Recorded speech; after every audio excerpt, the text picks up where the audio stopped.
नमस्कार दोस्तों, स्वागत है हमारे चैनल में आपका। और नमस्कार। आप इस अपना छोटा सा परिचय दीजिएगा। इस चैनल के माध्यम से जितने भी लोग देख रहे हैं उन लोगों को सबको मेरा तहे दिल से नमस्कार है, प्रणाम है, हर हर महादेव, राधे राधे। और ये हमारा चौहान डेयरी फार्म ईपी 67 है, जो इसका नाम बदल के रखा गया हाईटेक, जो अभी अभी मतलब अपडेट हुआ है, तो मतलब जैसे अभी चैनल पे दिखा नहीं रहा है, हाईटेक डेयरी फार्म। और ये हमारी छोटी सी जर्नी है जिसमें हमारा सारा परिवार काम करता है, हम भी काम करते हैं। और आपने डेयरी फार्म की शुरुआत कब की और कितनी गायों से की?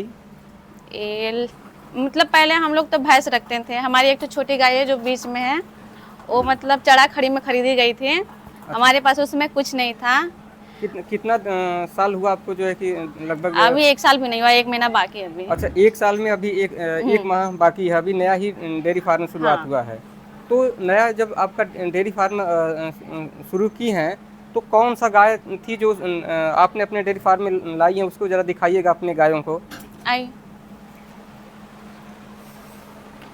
डेयरी फार्म स्टार्ट होने से पहले हमारी ये गाय आई थी। अच्छा, ये गाय आई थी, ये 25,500 कम से कम में आई थी, मोटी चढ़ी खड़ा ये जब में। पहली गाय आपने डेयरी फार्म की शुरुआत की तो 25,000 में पहली गाय लाई है। 25,500। 25,500 में हाँ, पहली और गाय जब लाई है। स्टार्ट करना हुआ तो ये वाली जो ब्लैक वाली है, गिरलैंडो है ये, इसका नाम। अच्छा एक तो ये सिंग वाली। जी, ये दोनों हम लोग वहाँ से लाए हैं, अयोध्या के फैजाबाद जिले से, शकील डेयरी फार्म से। ये शकील डेयरी फार्म से आप लाई हैं। हम्म। तो क्या हमारे जो नए किसान भाई हैं वो जानना चाहेंगे कि अगर आप डेयरी फार्म की शुरुआत करना चाह रही हैं तो अपने गांव से ही गाय को परचेज करना अच्छा रहेगा या फिर कहीं बाहर जो आप बता रही हैं शकील डेयरी फार्म से, तो क्या आपको इधर की गाय अच्छी लगी या शकील डेयरी से जो आप गाय लाई हैं वो ज़्यादा बेहतर रही?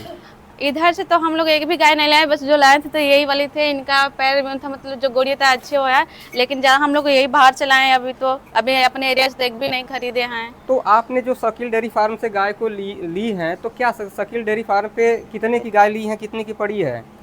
ये 90,000 की पड़ी थी। 90,000 की पड़ी ये थी। भी 90,000 की पड़ी थी उस ये समय। वाली गाय भी 90,000 की पड़ी थी, ये वाली गाय हाँ। 90,000 की पड़ी फिर थी। उसके 1-2 महीने बाद ये वाली और ये वाली भी गाय लाए ये थे। भी दोनों गाय शकील डेयरी फार्म हाँ, से शकील डेयरी लाई फार्म हैं। से, मतलब 1-2 महीने के अंतर में। अच्छा, वहाँ पे जो शकील डेयरी फार्म पे गाय गाय को बताया गया था कि कितना दूध करेगी, आपके यहाँ आकर के उतना दूध की कि नहीं की? उससे ज्यादा की। अच्छा, जितना वहाँ पे बताया हाँ। गया था दूध करने का, उससे ज़्यादा यहाँ पे आपके डेयरी फार्म पे हाँ। आकर के दूध की है। तो उस मतलब आप वहाँ से जो गाय लाई हैं उससे पूरी तरह से आप संतुष्ट हैं? हाँ, संतुष्ट है। अच्छा, हम ये देखते हैं कि जो बाहर से लोग गाय खरीदते हैं तो बेचने के बाद जो है कि फ़ोन अगर उनको करिए तो फ़ोन रिसीव नहीं करते हैं। तो क्या अगर जो शकील भाई के यहाँ से आप गाय लाई हैं, तो क्या उसके बाद जो आप उनसे किसी कारणवश या कोई जानकारी बस या कहीं ज़रूरत पड़ा हो तो आप फ़ोन की हैं, तो क्या वो रिसीव करते हैं कि नहीं करते हैं? करते हैं, अभी भी करते हैं। जब हम लोग ये गाय लाए थे तो मतलब हम लोग को नॉलेज भी नहीं था, तो मतलब ज़्यादा ही थोड़ा हम लोग डिस्टर्ब भी रहते थे कि मतलब कहाँ फंस गए। लेकिन वो जो शकील भैया है, हम लोग को इतना गाइड किए, इतना गाइड, उतना कोई मतलब पढ़ाने वाला भी नहीं गाइड करता होगा। अच्छा, आपको अच्छा खासा जो है कि हाँ। नॉलेज दिए हैं। हाँ, बहुत ये अच्छा खासा नॉलेज है। ये मतलब छोटी सी भी बात होती थी तो मतलब अगर फोन करते थे तो मतलब खाली तो हाथ इंसान नहीं रहता है, तो मतलब रिप्लाई देते थे, लेट ही देते थे लेकिन देते थे जरूर। अच्छे से भी बताते थे कि नहीं ये करना है, वो करना है, ये दवा दीजिए, वो दवा, मतलब जैसे कभी किसी का मतलब लीवर खराब हो गया, मतलब लैट्रिन लूज मोशन होने लगा, तो उसके बारे में बहुत अच्छे से बताते थे। ये शेड आप जो बनाई हुई हिसाब से काफ़ी कम खर्चा में हमारे जो नए किसान भाई हैं, इस तरह का अगर शेड बना करके जो है कि डेयरी फार्म की शुरुआत करना चाहे तो कितना खर्च आएगा? ये तो अगर शहर में कर रहे हैं तो लोग को खरीदना पड़ेगा। अगर गांव में हम लोग हैं तो अपना मतलब गांव में सब कुछ मिल जाता है, तो उसके अपने बजट के अनुसार है। अगर गांव वाले हैं तो ठीक है, उनका कम ही खर्चा लगेगा। और शहर वाला है तो मतलब सब कुछ खरीदना ही पड़ेगा। लगभग कितना खर्च आया होगा इसको बनाने में? अंदाजा नहीं है, नहीं बता सकते हम। अच्छा, ये मतलब इसको कह सकते हैं कि कम बजट में अगर इस तरह से डेयरी फार्म की शुरुआत करना चाहें तो कम बजट में अच्छा खासा जो है कि भी लगवाए हैं। अच्छा, इसमें फुगर है। हाँ, अभी मतलब उसका मशीन खराब हो गया है तो उसमें बंद है। ये फुगर आपका कितना में पड़ा था? 3.5 ना, 2600 में पड़ा था। 2600 रुपये का फुगर पड़ा था। उसमें अच्छा, बाकी खर्चा भी जोड़ेंगे तो वो बात की अलग है। ठीक है। तो अभी आपके फार्म पे दूध कितना हो रहा है?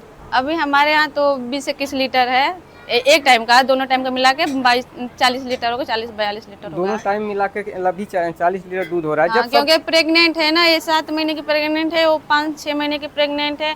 इनका हाल ही में अथवा हुआ है आई, और ये भी, और इनका तो डिलीवरी हुआ है, तो इसलिए अभी दूध कम है। कुछ दिनों बाद हो जाएगा दूध हमारे अच्छा, डेयरी आपके फार्म यहाँ में। देख रहे हैं 2-3 बछिया भी अच्छी हैं। तो क्या मतलब जो है कि बहुत लोग कहते हैं कि जितना खर्च होता है बछिया को तैयार करने में, उससे कम खर्च में हम गाय खरीद लेंगे। तो क्या ये ब्रीडिंग करना अच्छा है या फिर जो है कि गाय खरीद लेना ही बढ़िया है?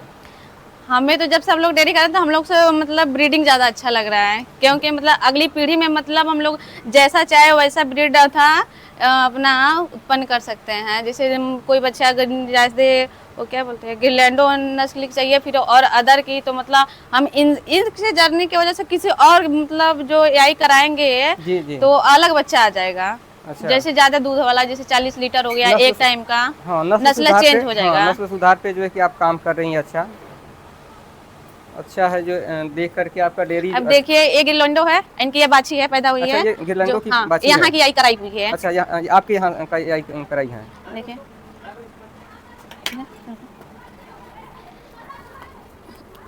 दो, इनका हम नाम गौरी रखे हैं। अच्छा। आप लोग बताइएगा कि मतलब नाम कैसा है। इनका गौरी नाम रखी है।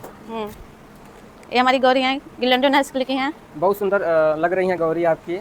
इनका रिकॉर्ड भी है हम लोग के पास, मतलब किसी गाय के बच्चे का रिकॉर्ड नहीं होता उसके माँ बाप का, लेकिन इनके माँ बाप का हम लोग के पास रिकॉर्ड भी है। अच्छा, इसका रिकॉर्ड भी है आपके यहाँ। हम्म। तो नस्ल सुधार पे आप अच्छा काम कर रही हैं, ब्रीडिंग पे अच्छा काम कर रही है। तो अगर जो है कि नए किसान भाई हैं तो आप डे 1 से ब्रीडिंग पे काम करें तो ज़्यादा अच्छा रहेगा। और ये वाली भी बाछी है, इनके भी माँ बाप का मतलब रिकॉर्ड है। अच्छा, ये जो बाछी हाँ, है ये हमारी धन्नो है। इनका आप नाम धन्नो हाँ, रखी हुई है। ये डेयरी फार्म की पहली बच्चियां हैं इस डेयरी फार्म की। अच्छा, जब आपने डेयरी फार्म की शुरुआत की है। इनकी माता वो छोटी वाली जो गाय दिखाई थी मैं, ये पीछे है, ये इनकी माता है। अच्छा, ये इनकी जो है कि ये जो हम भैया के डेयरी फार्म पे हैं, ये भैया मतलब दोनों लोग जो है कि मिल करके डेयरी फार्म चलाते हैं। तो भैया का परिचय जानना चाहेंगे। सर, आपने डेयरी फार्म अपना परिचय दीजिएगा। पहले तो आपके जितने भी व्यूवर्स हैं उनको सभी को प्रणाम। और मैं धर्मेंद्र चौहान, जिला चंदौली, उत्तर प्रदेश से, और मेरे ग्राम का नाम सुंडेरा है। और मैं ये डेयरी फार्मिंग में आया हूँ करीब 2025 9वां महीना से। मतलब डेयरी फार्मिंग जैसे कमर्शियल लेवल पे मैं सीखने के पर्पज़ से अभी कर रहा हूँ। इन 9वां महीने से मैं गाय खरीदा था, वो शकील डेयरी फार्म, फैजाबाद, अयोध्या से। सर, आपको कितना दिन हुआ डेयरी फार्म करते हुए? अभी सर 1 साल में 1 महीना कम है। अच्छा, 1 साल में 1 महीना कम है। कम है। तो डेयरी फार्म में समस्याएं क्या क्या आती हैं?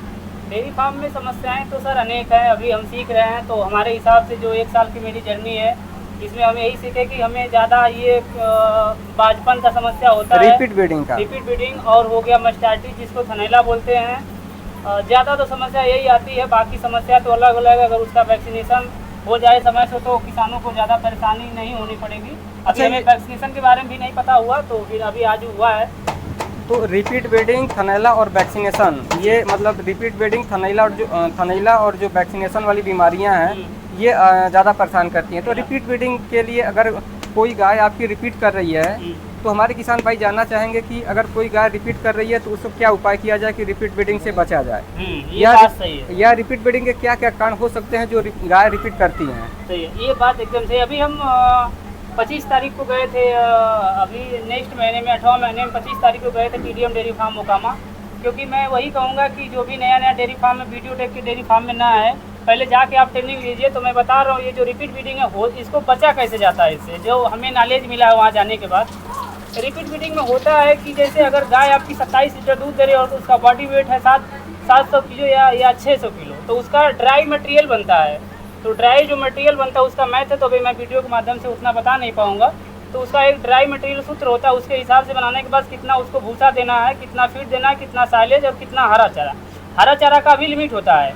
अगर आप सब कुछ दे रहे हैं तो जो गाय खा रही है तो उसमें से 7% तो मिल्क बना देती है, मिल्क बनाने में, और उसके बाद 15% बना देती है रोग प्रतिरोधक क्षमता में, और उसमें से 15% बना देती है अपने वो मेंटेन करने के लिए इसी तरह कुछ है। और 10% होता है वो प्रजनन क्षमता, कंसेप्शन के लिए, कंसेप्शन प्रजनन क्षमता में। अगर वही आप सोच रहे हैं कि ठीक है मेरी गाय में तो सब कुछ खिला ही रहा हूँ, चलो 1 किलो फीड कम कर दे रहा हूँ, तब भी तो 27 लीटर दे रही है, 27 लीटर देगी, उसका BCS लेवल भी ठीक ठाक रहेगा, लेकिन वो बाजपन की समस्या हो जाएगी। अगर 2 किलो फीड किए, थोड़ा सा चारा कम किए, तो वो क्या होगा, उसका बॉडी वेट डाउन होगा। तो ये क्या होगी, रोग प्रतिरोधक क्षमता उसकी। यही अगर आप मतलब इससे बचना चाहते हैं बाजपन से, तो सीधा मतलब ये कहने का है कि आप ड्राई मटेरियल बनाइए, एक टेप रखिए, उसको नापिए, उसका वजन, उसका दूध, उसके हिसाब से ड्राई मटेरियल बना के आप करिए। उसके बाद बाजपन तो नहीं होगा, बाकी बराबर आप उसको, अगर ज़्यादा हैवी वेट की गाय है और ज़्यादा दूध दे रही तो उसको fat plus powder plus mineral ये सब का अलग से आपको चलाना। ये नहीं कि कोई कंपनी आपको फीड बना के दे दी है, तो फीड बनाई है नॉर्मली गाय के लिए जो 20 से 25 लीटर, जो 30-35, उसमें ये ना काम नहीं करेगा, वो उसका सब गड़बड़ हो जाएगा। तो भैया जो है कि TDM डेयरी फार्म कुमार संभव सर के यहाँ से ट्रेनिंग करके आए हुए हैं, तो जानकारी अच्छी है, विस्तार से रिपीट ब्रीडिंग के बारे में बताए हैं। तो आप रिपीट ब्रीडिंग की बात हो गई, थनैला के लिए आपने जिक्र किया, तो थनैला में क्या करते हैं, जो एक हमारे पशुपालक किसान भाई की सबसे बड़ी समस्या होती है, गाय बार बार उनको थनैला हो जाता है, थनैला से कैसे बचा जाए? पहले तो हम वहाँ गए नहीं थे, तो जानकारी का अभाव था, जो जैसे बताता था वैसे करते थे। लेकिन अभी वहाँ पे जाने के बाद बताया गया कि पहले pH मेंटेन करने के लिए 3 दिन तक उसको 50 ग्राम मीठा सोडा और 10 नींबू और आधा केजी चीनी लगभग, या 100 ग्राम लिखाया गया, उतना याद नहीं, 3 दिन पर डे चलाना है, pH मेंटेन होगा। फिर उसके बाद उसके मतलब मास्टाइटिस कई प्रकार का होता है, जो थनैला होता है कई स्टेप का होता है, तो उसके पहचानना है और उस हिसाब से उसका वैक्सीनेशन वो ठीक हो जाएगा। अच्छा, ये जितने मतलब थनैले में कई प्रकार के थनैला होते हैं, उस हिसाब से जो है कि दवा आती है, उस हिसाब से दवा करेंगे तो ठीक होगा। तो बात हो गई जो है कि रिपीट ब्रीडिंग थनैला का वैक्सीनेशन की अभी बात किए हुए हैं, तो वैक्सीनेशन में कौन कौन सा वैक्सीनेशन और कब करना चाहिए? यही तो अभी उतना याद नहीं, एक आता है 6-6 महीने पे 2 बार होता है। अभी आपके फार्म पे देख रहे थे FMD का वैक्सीनेशन हो रहा था, ट्रीओलाइज कुछ करके इसी का नाम है, रक्षा ट्राइवेट करके नाम है जी। तो वो 6-6 महीने पे लगता है, साल में 2 बार होता है उसका, उससे सब ठीक हो जाएंगे। बाकी एक और टीका आता है जो स्किन के लिए, जो से लाइट चमक उमक रहेगी, और जो जूट की चीचड़ जो ढील वगैरह होते हैं वो नहीं लगेंगे, बस यही वगैरह है। ये सब होगा तो मतलब आपको लंपी और ये खुद पका मुँह पका गला घोटू ये सब नहीं होगा। अगर इससे आप बचे रहेंगे तो थनैला तो आम बीमारी आप ठीक कर लेंगे किसी तरह, जो है वो भी सही हो जाएगा किसी में, उसका सलूशन है। लेकिन आप इसमें फंसेंगे तो फिर जानवर मर जाएगा। तो जब जानवर मर जाएगा, जब छोटे किसान हो या बड़े किसान हो, उनका हर तरह से नुकसान होता है, शरीर से, दिमाग से, पैसा से, सब तरह से नुकसान होता है। धर्मेंद्र जी, देख रहे हैं हम आपके फार्म पे एक से बढ़कर एक ब्रीडिंग वाली गाय हैं और ब्रीडिंग वाली बछड़ी आ रही है, तो ये ब्रीडिंग में कौन सा सीमन का यूज किए हैं अपने डेयरी फार्म पे, ज़रा उसके बारे में बताइएगा। हम ABS और ACG का इस्तेमाल किए हैं, और ABS में हम कुछ बुल हैं जिसका नाम बताना चाह रहे हैं, जो अभी लेटेस्ट में है। एक है अभी हमारे यहाँ कंसीव गाय की है, ABS का वो आर्माडा का सेक्सेट सीमन लगा है, वो अभी 5वां महीना चल रहा है गाय का। और एक गाय का वो AI हुआ है आस्तर बुल पे, जो उसका TPI 3200 है, 3216 है, उससे हुआ है, अभी 24 दिन हुआ है। अभी तो 30 दिन बाद चेक करेंगे कंसीव की है कि नहीं, उसका भी अपडेट देंगे। और एक डेनमार्क का लगा ACG का, एक ब्राज़ीलियन था ग्रिलेंडो का, जो इंपोर्ट होके आया था ब्राज़ील से, तो डॉक्टर साहब बोले उसका भी आपको डाटा दे देंगे। वो उसका मिल्क रिकॉर्ड 20,000 था। अच्छा, आप जो है कि ABS के ऑक्सर बुल का उपयोग किए हैं, जो कि बड़े से बड़े डेयरी फार्मर हैं वो ऑक्सर बुल अभी नहीं यूज किए हैं, तो ये इतना मोटिवेशनल आपको डेयरी फार्म पे ब्रीडिंग पे काम करने के लिए कहाँ से इतना मोटिवेट हुए हैं, जो बहुत अच्छा सीमन अपने डेयरी फार्म पे उपयोग कर रहे हैं? सर, हम मतलब जब से डेयरी सेक्टर में आए हैं, तो जब हम गाय सर्च कर रहे थे तो हमें दिमाग में वो था कि हम 20+ वाली गाय लाएंगे। जब भी 20+ वाली गाय लाए तो हम कहें कि मतलब वर्ल्ड का अच्छे से अच्छे बुल का इस्तेमाल करेंगे, और हम भविष्य में जो मतलब ये डेयरी फार्मिंग कर रहे हैं, ये हल्के में न ले कोई भी देखे इसे, क्योंकि ये गाय से आप करोड़पति भी बन सकते हैं, क्योंकि आप अच्छे से अच्छी ब्रीड का इस्तेमाल करें। अगर आप ये जो कंपटीशन होता है, अगर आपकी यहाँ अच्छी ब्रीड की, अच्छी नस्ल की गाय अगर हो गई रख रखाव से, तो आप कंपटीशन लेवल में टॉप नंबर पे भी आ सकते हैं। तो हम सोचे हैं कि ये अच्छी से अच्छी ब्रीड बनाएं, और हम भी कहीं ना कहीं अपने छोटे से प्यारे से गांव सुंडेहरा का, जिला चंदौली का नाम रोशन करूं, कहीं जा करके अपनी गाँव को ले जा करके जो PDFA वगैरह का मेला होता है, अभी हमारे बेचू में लग रहा है NDDB का, तो अभी हमारे पास तो है नहीं। इसी पर्पज़ से हम अच्छे ब्रीड का इस्तेमाल कर रहे हैं सीमन का। जैसा कि धर्मेंद्र जी, हम अभी मैम जी बता रही थी कि सभी गायें आपकी लगभग शकील डेयरी फार्म अयोध्या से आई हुई हैं। तो क्या ये गाय खरीदने का तजुर्बा आपको कैसे हुआ, कैसे आपने में ब्रीड करेक्टर देख करके गाय को परचेज किए हुए, ज़रा उसके बारे में बताइएगा। सर हम YouTube से बहुत सारे कुछ वीडियो देखे जिसमें करेक्टर के बारे में बताया गया कि पूछ मतलब उसका छोटा होना चाहिए, उसका पूछ छोटा होना चाहिए, और उसका जो पीठ का होता है रैम्प एरिया वो एकदम सीधा होना चाहिए, और उसका जो अडर हो मतलब कम्पैक्ट हो, ज़्यादा मतलब लटका झूला ना हो, कान छोटा हो, और उसका जो माथ है उस पर बार हो, एचएफ वाले पे मुंह छोटा हो।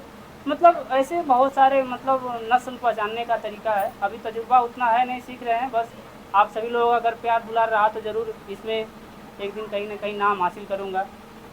इसमें जो गाय परचेज करने में ठगी की समस्याएं बहुत आती हैं, तो क्या आपको ठगी का कोई समस्या आई कि नहीं? ठगी का समस्या हमें तो नहीं आया, मतलब जो भी हमारे हिसाब से तो जो मिला है ठीक है। मतलब सौदा वो होना चाहिए, 10 रुपये अगर आपको महंग मिल जाए तो चलेगा, लेकिन आपको सौदा सही मिलना चाहिए। जो बोला वो यहाँ आके होना चाहिए, और मालिक के दया से सब कुछ ठीक ही ठाक है अभी। क्योंकि ये गाय शकील डेयरी फार्म से आई थी, दूसरी बार हमारे यहाँ बच्चा दी है, वहाँ से लाए थे फिर एक बच्चा दी, इस बार हमारे यहाँ बच्चा दी है। और सेक्सेट सीमेंट का इस्तेमाल किए हैं, ब्राज़ीलियन वो है, गिरलैंडो का बाछी भी आई है हमारे यहाँ। अच्छा, आप जो बछिया तैयार करते हैं तो बछिया का किस उम्र में एआई करना चाहिए और कितने बॉडी वेट पे? अभी हमारे यहाँ जब से कि हमारे यहाँ पे बच्चियाँ आ गई हैं, मतलब तैयार अभी हुई नहीं है, किसी का भी आई हुआ नहीं है, लेकिन हम टारगेट रखे हैं कि 11 से 12 महीने तक जितनी भी एचएफ की आएंगी सबकी आई करा देंगे। 11 से 12 महीने में तो एआई करवाएंगे। इन क्या हैं जो आपके गाय को देख रहे हैं, अच्छी शाइनिंग देख रही है, चमक अच्छा है, तो इन गायों को आप खिलाते क्या हैं? इनको हम अभी कृषि पालक का फीड खिला रहे हैं। अच्छा, खिलाने में जो कृषि पालक का फीड अभी आपके यहाँ चल रहा है, उसका क्या रिजल्ट है? रिजल्ट इसका ठीक है। थोड़ा जो ट्रांजिशन फेज के बारे में बताइएगा। जो बच्चा देने से 25 दिन पहले का फेज होता है, उसको ट्रांजिशन मैनेजमेंट कैसे करते हैं अपनी गायों को आप? ट्रांजेक्शन का मतलब जब वो 25 से 30 दिन रह जाता है तो ट्रांजेक्शन फीड हर एक किसान को कम से कम 2 kg खिलाना चाहिए, मतलब 2 kg बोल रहे हैं, 2 बैग खिलाना चाहिए 100 kg। और 100 kg की या तो आप 25 दिन में पूरा कर लीजिए या तो 30 दिन में पूरा कर लीजिए, या तो पहले भी ख़त्म हो जा रहा है तो उसके बाद उसको ट्रांजिशन मैनेजमेंट के बारे में ज़रा बताइएगा हमारे किसान भाइयों के को। जो 9वां महीना स्टार्ट होता है, 25 से 30 दिन जो बचा रहता है, तो उसमें आपको 25 दिन में मान के चलिए 100 kg आपको ट्रांजेक्शन फीड करा देना है, 2 किलो शाम 2 किलो सुबह, तो 100 kg खिलाना चाहिए 2 बैग ट्रांजेक्शन फीड। इससे आपको अच्छा रिजल्ट मिलेगा, जिससे कि गाय को बच्चा देने में कोई परेशानी नहीं होगी, बच्चा भी स्वस्थ रहेगा, जेर अच्छे से गिराएगी, मिल्क भी आपका अच्छा इंक्रीज होगा, बढ़ेगा ट्रांजेक्शन फीड से। गर्मियों में आप मैनेज कैसे करते हैं हीट स्ट्रेस से, या उमस का मौसम इस समय चल रहा है, उमस से बचने के लिए आप क्या उपाय करते हैं? मैं आपकी वीडियो के माध्यम से जितने भी व्यूअर देख रहे हैं, जो हमें ट्रेनिंग मिला है, तो जैसे कि अगर कितना हो गर्मी रहे तो आप अगर गाय आपकी या भैंस हो अगर मतलब छाँव में है, जैसे आपके शेड में है, तो आप उसको जब उसको हीट स्ट्रेस समझ में आए तब उसको नहलाइए, दिन में 2 बार या 3 बार, जब तक उसको नहलाए जब तक वो जुगाली न करने लगे, उससे कोई दिक्कत नहीं होता। ये दिमाग में भ्रम न रहे कि बहुत ज़्यादा गर्मी है तो नहलाएंगे तो बुखार आ जाएगा या दिक्कत होगा, तो उससे कोई दिक्कत नहीं होता। आप जितने बार हो सके उतने बार आप नहलाइए, उसका हीट स्ट्रेस खत्म होगा, लेकिन धूप से बच के। हाँ। अच्छा मैम जी, क्या बता रही हैं, क्या बचना है? धूप से बच के, जैसे मान लीजिए हमारी भैंस जो हल्का सा धूप में है, तो आप उन्हें नहलाएंगे तो बीमार हो जाएगी, बुखार आ जाएगा, तो लेकिन उसे छाँव में ही नहलाएंगे, छाँव में रहेगी तभी नहलाना है। अगर तेज धूप सीधे सनलाइट अगर गाय के ऊपर पड़ रही है तो उस दौरान नहलाना नहीं नहला सकते आप, उसको फीवर तुरंत पकड़ लेगा। अच्छा, उसको अगर उस दौरान जो नहलाया जाएगा तो फीवर होने का चांसेस रहेगा, ज़्यादा रहेगा। आपके फार्म पे कंसेप्शन जो गाय कंसीव दर है, तो क्या कंसीव रेट क्या है? बहुत से जगह जाते हैं तो बहुत सी गाय हैं जो कंसीव नहीं करती हैं, तो आपके यहाँ जो कंसेप्शन रेट क्या है? हमारे यहाँ सारी गाय लगभग मान के चलिए सब प्रेग्नेंट है, सिर्फ एक है, यही गड़बड़ हो जा रहा था कभी। अब इस गाय में भी गड़बड़ी नहीं थी, हमें सीमन लाने में गड़बड़ हो जा रहा था और इसका टाइमिंग नहीं पकड़ पा रहे थे कि एआई कब कराना है। फर्स्ट बार हम इसको 12 घंटे में एआई करा दिए तो इसलिए कंसीव नहीं की। फिर सेकेंड बार में क्या किए कि सीमन लाए कहीं और से तो LN2 गिर गया। फिर दूसरी बार में वही हुआ। अब तीसरी बार में इसको LN2 डायरेक्ट हम कंटेनर में लाए और इसको लगा है। आज 24 दिन हो गया, 24 तारीख को लगा है, 24/7 का, और आज तारीख है 16/8, तो 24 दिन हो गया। हो सकता है कंसीव कर जाए। बच्चा देने के बाद जेर का अटक जाना, मिल्क फीवर हो जाना, कीटोसिस होना, ये समस्याएं रहती हैं, तो इससे आप कैसे निजात पाते हैं? जैसे कि हमारे यहाँ जब गाय मतलब बच्चा देती है तो पहले हम उसको तुरंत, जब बच्चा दे दी तो तुरंत उसको कैल्सीमर्ट जेल एडवांस देते हैं और एक्स्ट्रा पार देते हैं। एक कैल्सीमर्ट जेल पूरा देते हैं, उसके बाद एक्स्ट्रा पार देते हैं, तो जेर अच्छे से गिर जाता है और उसका मतलब जो हरासमेंट रहता है वो भी ख़त्म हो जाता है। फिर उसके बाद हमारे यहाँ तो वैसा अभी कुछ हुआ नहीं है, भगवान करे ना कि हो भी ना, क्योंकि हम बहुत ज़्यादा इसमें मतलब गाँव के प्रति बहुत ज़्यादा, अगर रात को 1 बजे भी कोई समस्या हो गई तो डॉक्टर को फ़ोन करेंगे, वो भी दवा खोल के दवा दे देता है। तो ऐसा कुछ है नहीं है। आप लोग भी मतलब ऐसे ही कीजिए, जब बच्चा दे ज़्यादा से ज़्यादा पहले तो आप ट्रांजेक्शन फीड पे ध्यान दीजिए। अगर आप सही से ट्रांजेक्शन उसको करा रहे हैं तो आधा से अधिक बीमारी वहीं ख़त्म हो गई। बाकी जब बच्चा दे दी तो आप कैल्सीमर्ट जेल एडवांस तुरंत दीजिए और एक्स्ट्रा पार दीजिए। जेल अच्छे से 2 से 3 घंटे में जेल गिरा देगी और फिर उसके बाद जो उसको पिलाया जाता है काढ़ा वगैरह वो हम तो देते हैं, आप भी दे सकते हैं अपने हिसाब से। चलिए, डेयरी फार्म में कहा जाता है कि परिवार का साथ हो तो डेयरी फार्म कभी फेल नहीं होगा, और परिवार आपके साथ है तो संभवतः आप जो है कि डेयरी फार्म में बहुत आगे तक जाएंगे। अब हमारे किसान भाई जानना चाहेंगे कि आपका दूध कहाँ और किस रेट में सेल होता है? हमारा दूध तो अभी हम काशी डेयरी चलाते हैं, पहले सुधा डेयरी था, करीब 5 साल से डेयरी हम चला रहे हैं। तो ये गाय का जो अभी डेयरी फार्मिंग की तो 1 साल हुआ, तो हम उसी डेयरी पे बेचते हैं और 42 से 43 रुपये लीटर चला जाता है, क्योंकि जितनी भी गाय हैं सब कम से कम 1 साल से पहले, 1 साल तक मतलब 1 साल पहले की बच्चा दी हैं। कोई 1 साल हो गया, कोई 9 महीना हो गया, तो इन सब का दूध थोड़ा सा वो क्या बोलते हैं बकेना हो गई है, बाकी ये सब नहीं है, तो यही 42-43 चल जाता है। बाकी पीक लेवल पे थी तो 37-38 रुपये तक जा रहा था।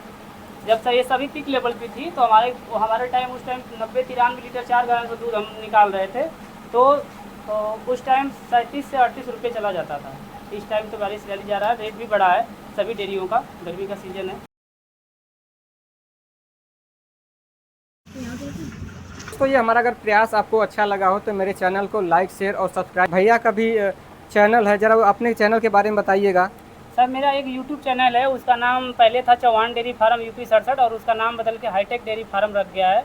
और हमारे फेसबुक पेज का नाम है चौहान अयन, उस पर जाके आप थोड़ा हमें भी सपोर्ट कीजिए ताकि हम भी वीडियो अपलोड करते रहें। वो मैडम का चैनल है और मेरा भी चैनल है, हम लोग दोनों साथ में कम्बो करके वीडियो बना के अपलोड करते हैं। जो भी यहाँ से हम लोगों को ज्ञान अर्जित होता है वीडियो के माध्यम से सोशल मीडिया पे शेयर करते रहते हैं।